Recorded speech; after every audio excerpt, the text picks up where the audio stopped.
Welcome back to Making It Awkward. I'm your host, Jessica Wilson. Today, I'll be giving a brief synopsis of Netflix's You Are What You Eat, a Twin Experiment.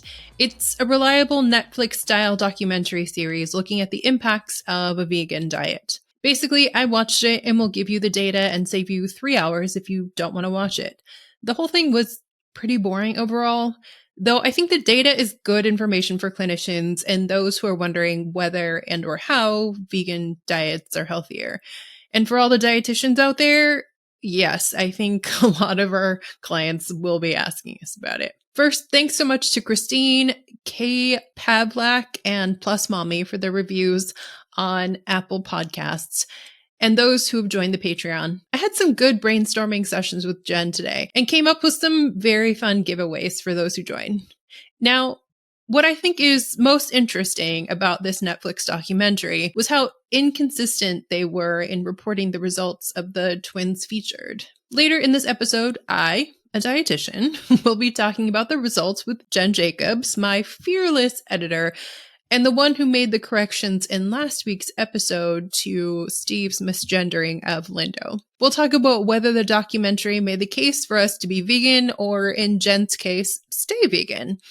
We will also discuss the ways this thing was just odd. Overall, I love a twin study. It truly feels like a proper control and comparison. There were 21 pairs in the study. We got to see 4 sets of twins close up. We got to meet Michael and Charlie, 2 tall, thin white dudes who looked to be in their 40s. John and Jovan, we were given specifically that they were 22. They were Black men who were very thin and both in the same nursing school, which was adorable. We had Carolyn and Rosalind, 2 middle-aged Filipino women, and Pam and Wendy, 2 chubby Black women from South Africa who looked to be in their 30s, but could very well be in their 60s because Black people look ageless. They're both chefs and caterers, something that comes up with Jen. They also mentioned that South African cuisine is very much meat heavy. The lead on this study is researcher Christopher Gardner, who graduated 30 years ago with his PhD in nutrition science from Berkeley. He's currently a professor at Stanford.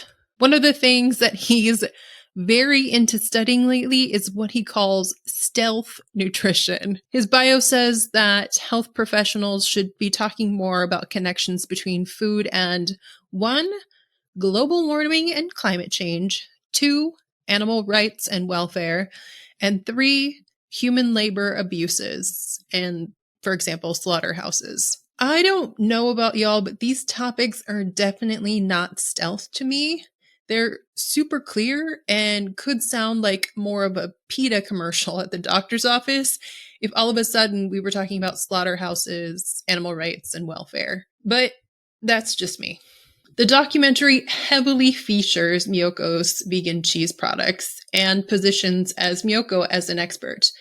The same is true for the CEO of Impossible Foods and the head chef at 11 Madison Park, a restaurant in New York City with 3 Michelin stars and a completely vegan menu. I think it's a place that Dr. Lustig would definitely approve of. The premise of this documentary is having one twin eat a vegan diet for 8 weeks and the other a supposed healthy omnivore diet, but is never described. For the first 4 weeks, the food is provided, and the following 4 weeks, the twins buy and cook the food themselves.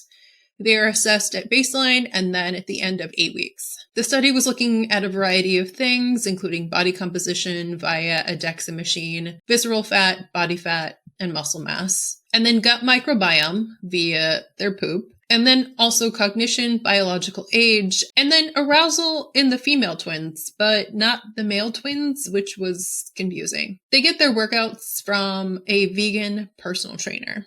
Spoiler alert here. These are the results of those 8 weeks. Following the results will be the discussion with Jen. The thing that really disappointed me was that we weren't provided with the same metrics for each set of twins, which, as a show that's supposed to show us the science, it didn't seem consistent with the goals. These are the metrics viewers were provided. I'll start with the twins we got the most data on and go from there. For the Filipino twins, Carolyn was vegan and she lost 0.3 pounds of visceral fat. She lost 5 pounds of fat and then lost 3 pounds of muscle. Omnivore Rosalind lost 7.7 pounds of fat, 0.2 pounds of muscle, and her visceral fat went up 1.28 pounds. Both of their arousal levels went up, but vegan Carolyn's more so. For my personal faves, South Africans Pam and Wendy. Pam, who was vegan, lost 1 pound of fat and 6.6 pounds of muscle. Wendy, the omnivore, gained 0.3 pounds of fat and lost 3.8 pounds of muscle. Both of their arousal levels went up, but vegan Pam's more so. No mention of visceral fat for these two. At these results, the body comp lady and the personal trainers were wondering about their diet. Vegan Pam mentioned that the food she was provided with was, quote, beans, beans, beans, and too many carbs for her. Omnivore Wendy said her foods were really carby and she didn't like the meals. They both didn't eat as much food as they would have otherwise. In response to this, one of the trainers said the reason that these sisters didn't like carbs was because of diet culture. And from diet culture, they've been trained to think that carbs are bad. Yep, that's it. The summary was that people need to eat enough food, even if they're attempting intentional weight loss or they will lose muscle, which is true and often an argument against intentional weight loss and weight suppression, especially for me in my older clients. And then Charlie and Michael. Vegan Charlie lost 2.8 pounds of fat and 0.5 pounds of muscle. Omnivore Michael lost 3.8 pounds of fat and gained 3.6 pounds of muscle. No arousal or visceral fat discussed for them. And then John and Jovan had the most emissions. The body comp lady, who's the founder of DexaFit, said that she really wanted someone to gain muscle on the vegan diet. And since these twins had already struggled to eat enough, she said that she really pushed them to do so. Vegan John gained 2.3 pounds of muscle, and Jovan, the omnivore, gained 7.1 pounds of muscle. Vegan John lost 0.34 pounds of visceral fat. He basically went from very little to even less, and omnivore Jovan lost 0.1 pounds of visceral fat. These two had no mention of what happened to their body fat mass, which to me was a big omission because it's a huge factor in body composition. Also because they mentioned visceral fat. And of course, nothing about arousal. For the overall study of the 21 sets of twins, the microbiome became more diverse with the vegan diets. The vegans had a younger biological age, but they didn't say by how much. Was it 1 year or 10 years? We'll never know. And the overall cognition or brain function between the vegan and the omnivore diet was nothing. It was unchanged. These are the numbers. Let's get into the analysis and overall discussion of the documentary. The fantastic Jen Jacobs, welcome back to the show. Thank you. So we're here to see if we're going to be vegan going forward. And would you like to tell us if you're already vegan? I have had a year of mostly vegan, but before that I had been vegan probably 5 years. Okay. And before that, just vegetarian for a while. Got it. So we will see if this either reinforced or didn't your pseudo almost veganism. Yes. All right. And you're approaching this as a regular general population member. And you and I have not talked about this documentary since it came out. No. Okay. No, you just mentioned that you'd be watching it, and I said, I want to check that out too. Cool. And at the time, I didn't even know it had anything to do with veganism. I literally just thought it was. Oh. I think the description on Netflix says something like, it's a twin study about nutrition and blah, blah, blah. So when I went into it, I was like, oh, okay. That's what we're doing here. For people who just want the summary statement, Jen, are you convinced to stay pseudo-vegan or vegan based on the physiological benefits outlined in this documentary? No, this documentary didn't do anything to sway me anyway. Truly. Yeah, I similarly would not do anything differently based on this documentary. Which honestly was surprising. I mean, I guess yay for researchers for presenting the research that doesn't agree with their hypothesis. But It felt like a commercial for me for a few restaurants and products. Yes. Yeah. If it had to do with like the moral pieces, the ethical and economic, how it affects demographics in different ways, like that stuff did reinforce like, oh, that's why factory farming is bad. Right. Like those pieces, I'm like, I've seen these 100 times, this kind of information, but it felt so out of sync with the rest of the series. So that's how I feel about it. Yeah, as well. I mean, I think you had texted me that, you know, this is nothing new, really. But did you learn anything from this documentary? I learned that it's easy to make a Netflix series, is what I learned. It felt like they literally took 3 popular vegan, like pro-vegan documentaries, cut some pieces out of that. I had literally seen the one about like the fecal matter and that the family that was being affected by it. I had that exact footage I've seen before. I would have to compare like exact footage, but the interview with her and some of the scenes definitely the same. Wow. So I was like, well, this is nothing new, literally, to me or to anyone who watches that kind of media to begin with. So I was like, I kind of wish they just took about 3/4 of the vegan piece of it out. Yeah. Like make it one part of a suggestion to show like why they're doing one twin eating a vegan diet. Yeah. And then like left that out. Because I was like, wait, are we watching a vegan documentary or are we watching how twins eating different diets changes their physiology or doesn't? Right. I could have done with episode 1 and episode 4. That's how I felt too. And I also wish I could have watched it at 1.25 or 1.5 speed. I kept looking for that button just to get it over with.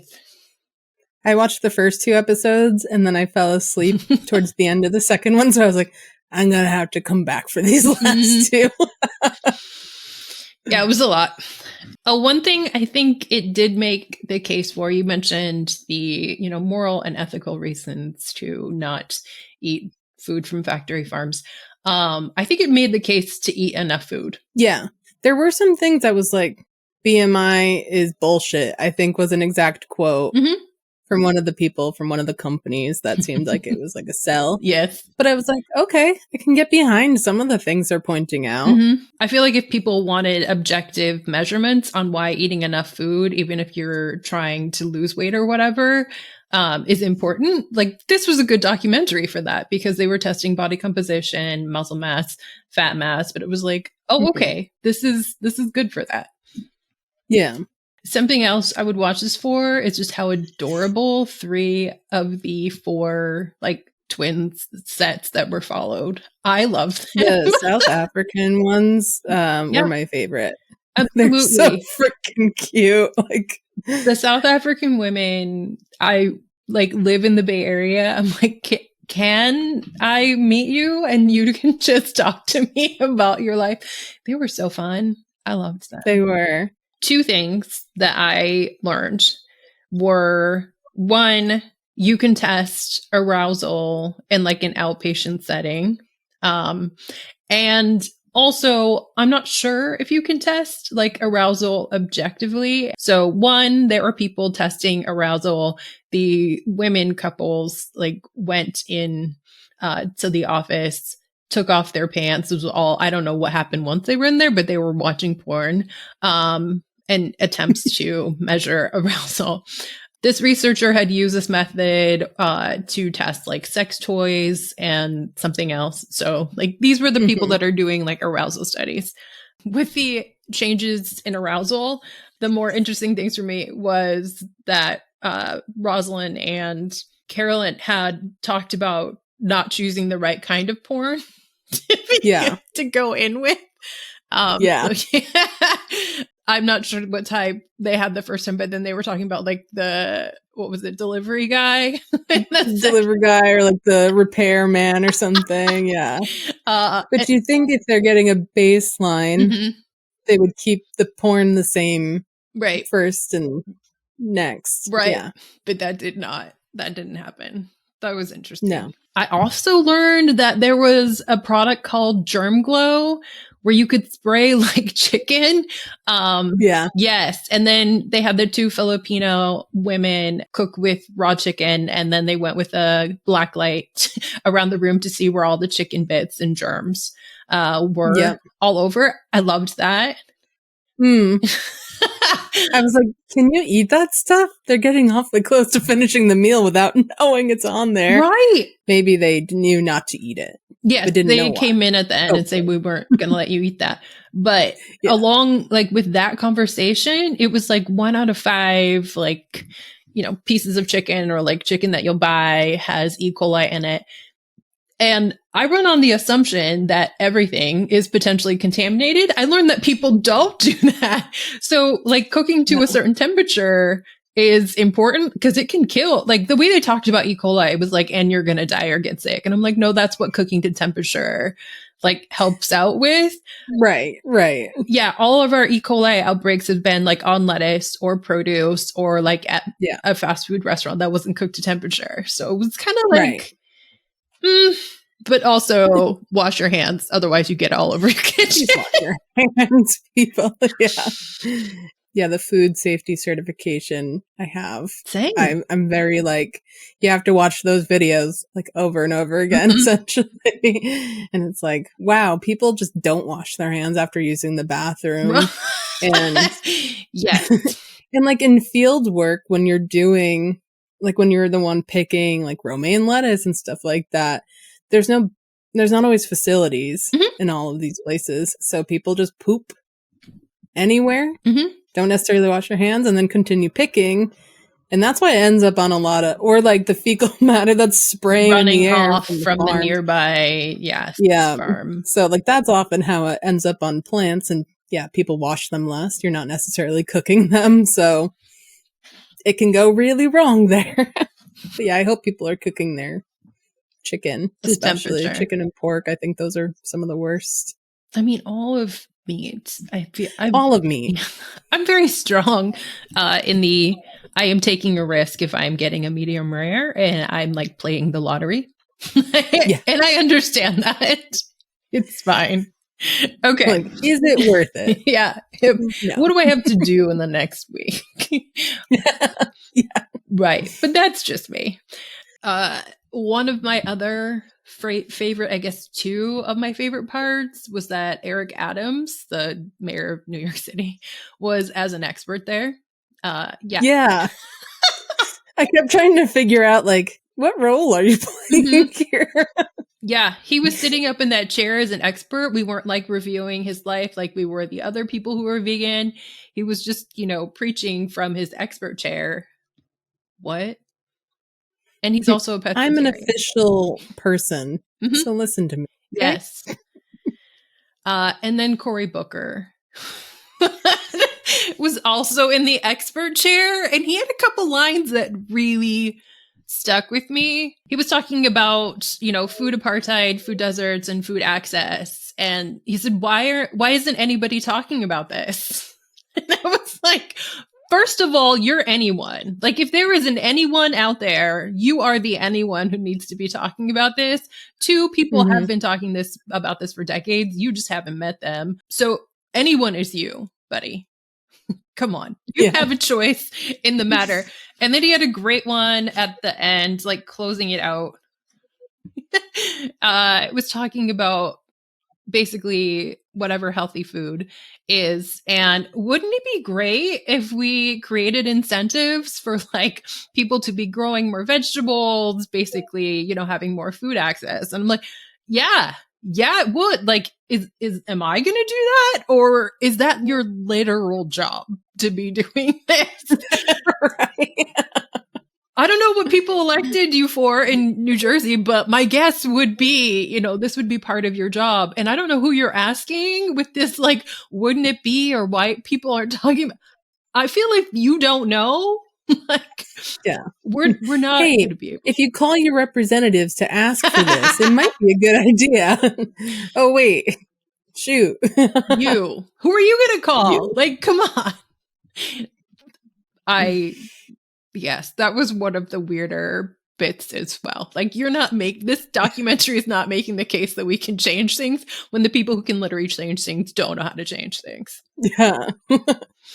Just spitballing here, Maybe this can happen. One thing that I noticed between Pam and Wendy, the South African twins, was once they presented their results, the experts there, so the personal trainer and the whomever was doing the body composition, like, questioned how closely they were following their diet. Was like the first, like, oh, they must not have been doing it correctly if these are the results they saw, if they lost muscle mass.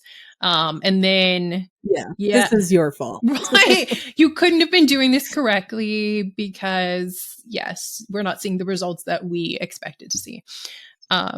Yes. Wendy, who was on the omnivore diet, said that things were just too carby for her. And, that is culturally relevant for her. And Pam, the vegan, was like, there was just too many beans. It was all beans. Like, I just couldn't eat enough, which is relatable. Oh, yeah. Yeah. Yeah, you gotta like beans if you don't have to like beans if you're vegan, but that is one of the more accessible protein items. So, yeah. Definitely. And then after she said, it was a bunch of beans, I thought it was incredibly interesting that the woman who had done the body composition, like, blamed all of this and not eating enough on diet culture as well. Like, oh yeah, we're conditioned not really to eat enough food because of diet culture. And it was like, they just told you why they didn't eat this food and you're blaming it on them. Like, they didn't like it. That's the summary there. Right. But for those two, like, they didn't look at visceral fat for those two, which was also, like, it was a very pick and choose weird situation for me.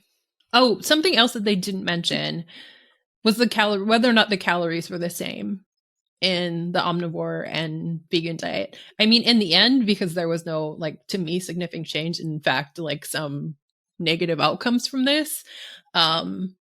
I don't think it necessarily mattered as much, but it was weird they didn't say it.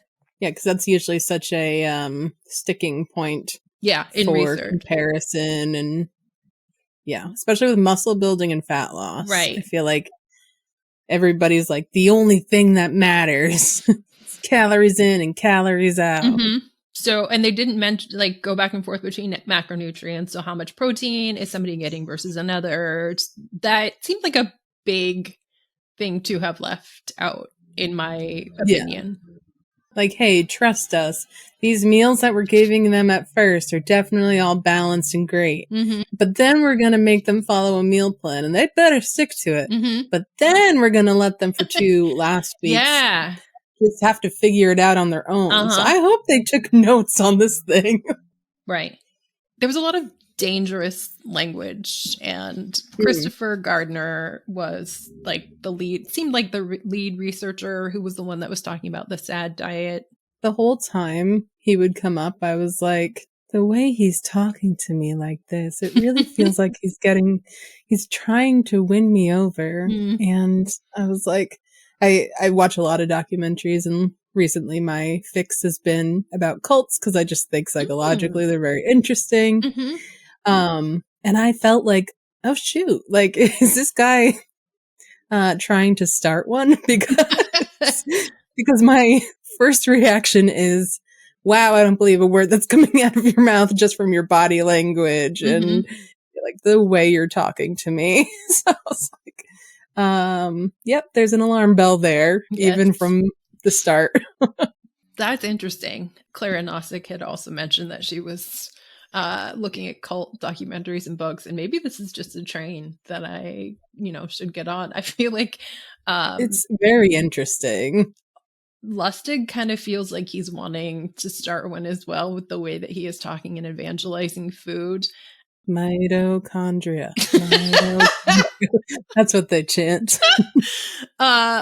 Evangelism is a term I don't think I've used on here before, but it very much feels like we are preaching to the public, and oftentimes it's the uneducated public too. So you just don't know. Hear me, let me solve your problems. There was no change in the cognition piece. And I truly, if there had been one of those outcomes that would have convinced me, like, to maybe think about this a bit more, like not become vegan, but like maybe do something differently, it would have been the cognition bit. Right. If I can have less brain fog in any way possible, I'll take it. Yeah. Yeah. If I can, be a little bit smarter so I don't have to work as hard, like that would be great. Yeah. Because of my brain, it's probably not going to last, super long anyhow. But if it can, last a bit longer so I can live to retirement and actually enjoy that, that's something. But because there was no change, I was like, you have not convinced me at all. If anything, like for the people who mostly eat meat and culturally, that's the thing that they rely on. It made people feel stigmatized. Like, oh, I can go hang out with my friends, but I have to be like, no, I can't eat this. And that's awful. Speaking of the cultural piece, so 11 Madison Park it felt like one of the people getting a commercial out of this was 11 Madison Park with their 300 plus 9-course meal on these plates that literally had 2 mushrooms. And when they were, showing what they were making, it was vegetables. So side note, I was like, oh, when eating is your hobby, if you're hungry, don't do this. But if eating is your actual hobby and you like to taste things, I get it. That was a moment. Like, I like to travel and this would take me on a trip. But if your hobby is eating, fine. Right. Yeah. But the juxtaposition between the 11 Madison Park people and what they were serving, and then the 2 South African women, and where they're buying their food, they specifically showed one of their markets and it was like back to back. It was like, we have 3 Michelin stars and this is what we serve. And, oh, this is like what the catering folks are serving. And I was like, oh, this does not feel good at all. A little sly on the editing side. Like, we're not going to say it. Yeah. But we're going to put these 2 back to back and you can get the implication from here. Right. The amount of time that was spent on that restaurant, which Dr. Lustig, that was probably a 4-star restaurant that you were telling us all to eat in your episode. And was wild. It was like, who is this for? Yeah, I was really confused. I was like, can we get back to like the twins or anything else at this point? I was like, they probably didn't pay much to be in here because you wanted, the class element. But I feel like Miyoko's, the non-dairy cheese, must have paid a lot of money. I was kind of disappointed when she showed up because it was like, something feels wrong here. Like, it's a red flag when a brand shows up as an expert. Yeah. Generally speaking. Anytime. And she got so much coverage. By the end of episode 4, I realized that all of these commercials were not going to give me anything about these twins or even necessarily about any science. It was just like about them. So finally, by episode 4, I was like, I feel comfortable fast forwarding through all of this because I don't care about how you maintained your 3 Michelin stars or how great people think your cheese, not cheese, tastes. I'm done. And as someone who is lactose intolerant and has tried Miyoko's butter, people are like, that's the best one. It is rock solid for me. And also have you tried any of their products? Yeah, and they're not the best ones out there. I don't think so. They're priced to look like the best ones out there. Yeah, that is an excellent discussion that was never, ever addressed in all of this. It was basically like, if you make it taste good, they will come. I was like, will And they? they'll spend $7 instead of $3 on a Mhm. pack of cheese, right? Like, Yeah. no, I won't. No, I'm actually not. She also said that cheese is addictive because it's got casomorphin in it. That was like off the top. Her milk is for baby cows argument again. Yeah. We used to be hunters and gatherers. Another company that was getting a lot of airtime was the Impossible Meats guy. His whole like arc was, we're destroying the Amazon with cutting down trees, with burning the land in order, to create cattle farming. And, I don't disagree with that at all. Right. Yeah. I think if there's factual based I get research in that. that. Yeah. Speaking of cults, one of his lines was, every time you eat a steak, a little puff of smoke goes up from the Amazon. And it's like secondhand smoke from your burger. Like, who was that line for? It feels a lot like the campaign for like recycling, which I'm all for, and it's good. But when you really break it down, an individual recycling their soda cans is never, I mean, even if all of us did that, it will never compare to the big conglomerate companies and travel and cow farts or whatever else they're saying these days. Yeah. So it feels really similar to that, in that, maybe if we held some of these billionaires and huge companies, responsible for what they're doing. But no, it's the consumer's fault. Right. They keep buying it. So we're going to keep making it. Like, hey, wait. Yes, you alone are responsible for this solution. Great. Yeah. Cool. Yeah. One of my favorite lines as well was just like, they kept going back to the introduction of agriculture, post World War II, and how just basically technology was the ruins all of this. The disruption of food and agriculture is all about technology. Cut, then Impossible Foods, and cut, then Miyoko's. And I'm like, this is literally technology. This is you all like disrupting, what is out there, which, I mean, people can, again, say, yay, disruptors. But to take this back to the Lustig episode, and if you haven't, listened, I encourage it because because of his insistence about ultra processed foods and how they're killing us, basically. He is saying the same things about cognition, about, our blood work, body composition. Like, it's just destroying us by eating ultra processed foods, just how the people were talking about omnivorous diets. And like, these two things are happening in the same year at the same time. And it's like, nutrition, how can both of these be true at the same time? How is eating Impossible Meat and cashew cheese healthier for me when, all of these ingredients that my grandma doesn't have in her cabinet, like, terrible for me? You're literally synthesizing food from other processed ingredients. And yeah, where's the line? It's funny because cognitive dissonance is like the thing that's brought up a lot with veganism. How like, yeah, I don't want to eat that animal in front of me, but you don't think about that when you are eating if it's not in front of you. Vegans are guilty of this too. Like, you can't say it's a more natural, whatever that means, or it's like when we were hunters and gatherers, we should be blah blah blah.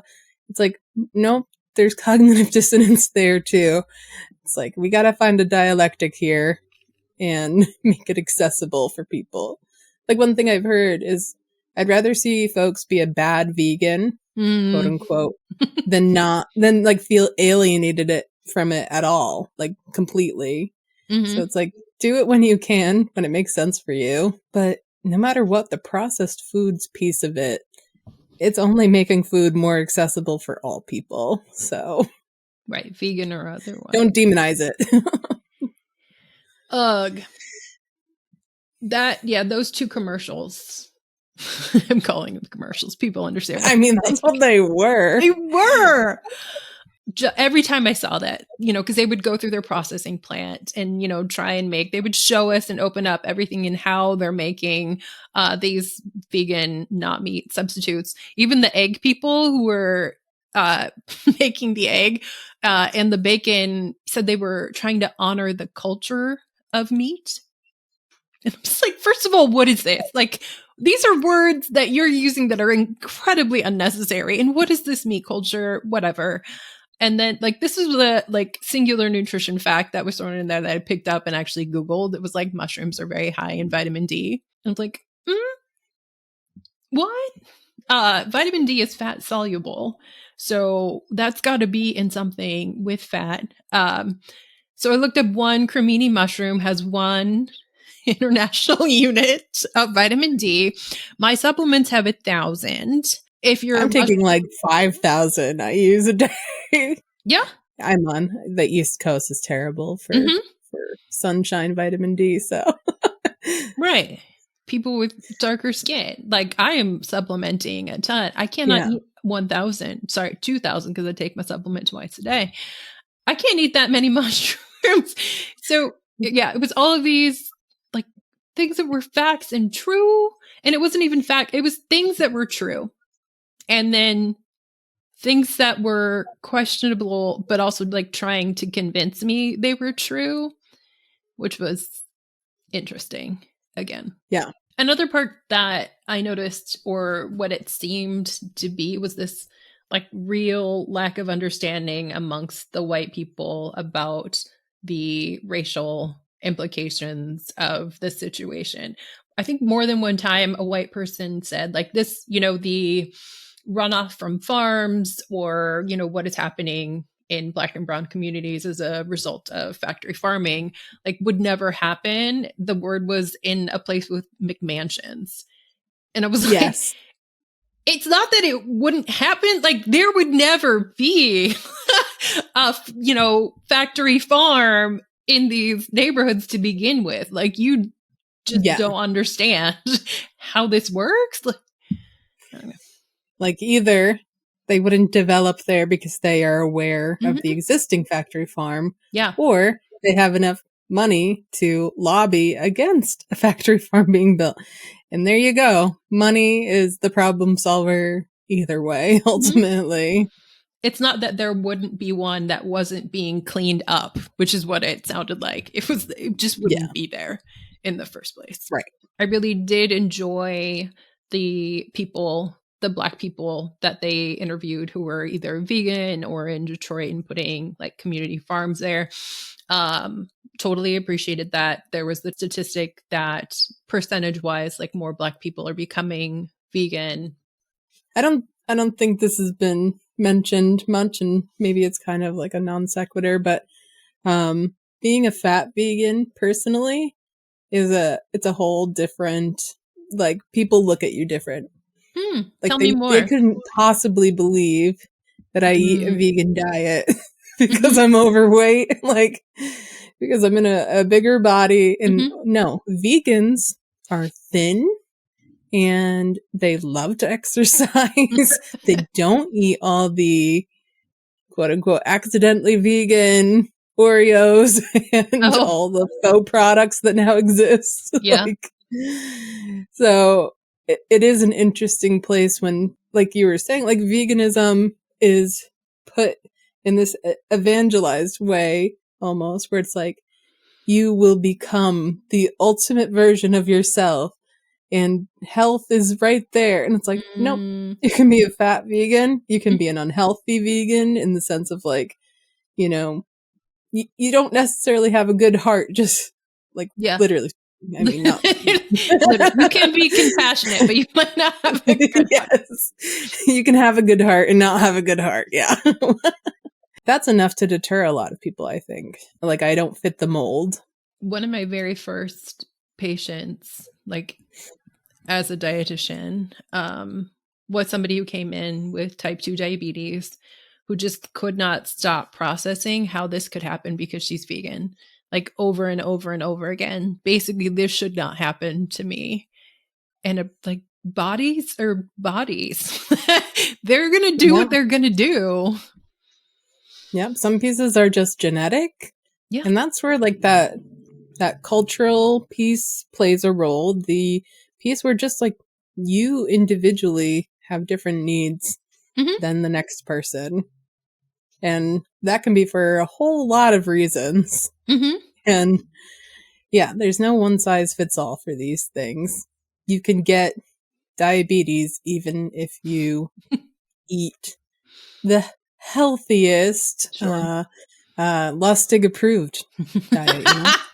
If you're treating your mitochondria in exactly the ways they want to be treated. Yep.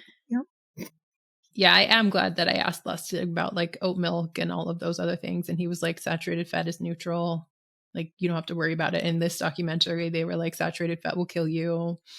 And, you know, as a dietitian, I understand why people are confused. And as a dietitian, I see how people can cling to, you know, one cult leader or another. And I would love for like Chris Van Tulligan, who's like anti-UPFs, Lustig, that is like, yay, meat is great, like eat full fat dairy. And then these vegan folks to get together in a room and like, how are they going to make their moral argument? I think if I were to guess, they would just leave saying people should be eating more vegetables. I don't know. Yeah. Yeah. Be eating more whole foods will be the argument. But inherently they will disagree on other things. And like, fruits and vegetables, like that sounds like a great idea. Did we need a documentary or anybody to talk about that? Right. Shocking. Yeah. But then the argument would be like, it has to be fresh. It cannot be frozen or canned. Oh, man. Or in a TV dinner, which I'm sure they're not called TV dinners anymore. I'm just very old. Microwavable meals. Yeah, I guess it's just microwavable meals. I mean, I don't know. I had the little fold out table, you know, The Simpsons is on. Yeah. I grabbed my TV dinner. I did it too. Yeah. I feel like that was also a way when I was a child and my mom was working and not paying attention to me to like hold me down on it, the couch. Eat this, sit here, like don't move. Proper TV dinner. There's enough stimulation. Okay, walking away now. You're trapped. We're good. We're just old. It's fine.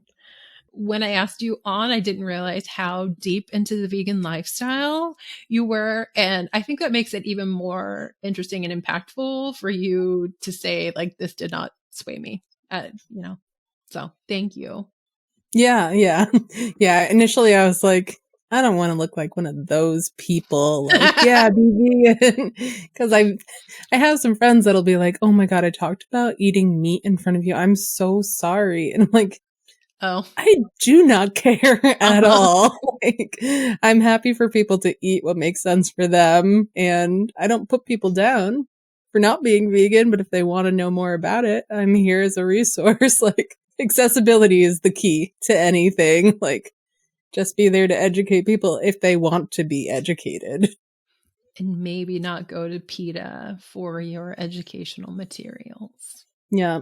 Maybe not the Miyokos commercial or the, you know, Michelin guy restaurant. That food didn't even look good, I gotta say. 2 mushrooms on a plate. I mean, maybe if all of my taste buds just lit up, you know, but I would by far eat the gastronomical experiences where they have like domes and like weird shit happening. Like, sign me up for that. Yeah. But hey, 2 mushrooms, that's 2 IUs, vitamin D. You're well on your way to your daily allotment. We're going to be good. All right. Thanks, Jen. And thanks for all the work that you do generally. Everybody loves your work. I will say, especially your dubbing of my voice over Steve Dunn's like misgendering of Lindo Bacon. So thanks for It that. had to be done. Yeah, it was fun. Thank you. Thanks again to Jen for being my thought partner with all of this. I don't think she or I plan to change our diets anytime soon, regardless of what Christopher Gardner says, and regardless of what Dr. Lustig says. At 6 months later, only one of the 8 who were featured said that a plant-based diet is the way to go. Now, would I recommend this documentary? For one reason only. The twins are so charming. Now, did those of you who are listening watch it? Let me know what you think. You can email it to makingitawkwardpod@gmail.com or find me on Instagram at jessicawilson.msrd. Next week is the follow-up from last week's conversation with Whitney and Stephen Dunn. Megan Saichi will be joining us for the debrief. In the meantime, keep making things awkward. This has been Making It Awkward. I'm your host, Jessica Wilson. It's a production of The Body Politic, supported by the Legacy of Sacramento Outboard Services and our Patreon patrons. And it's edited and mixed by the fantastical, wonderful Jen Jacobs.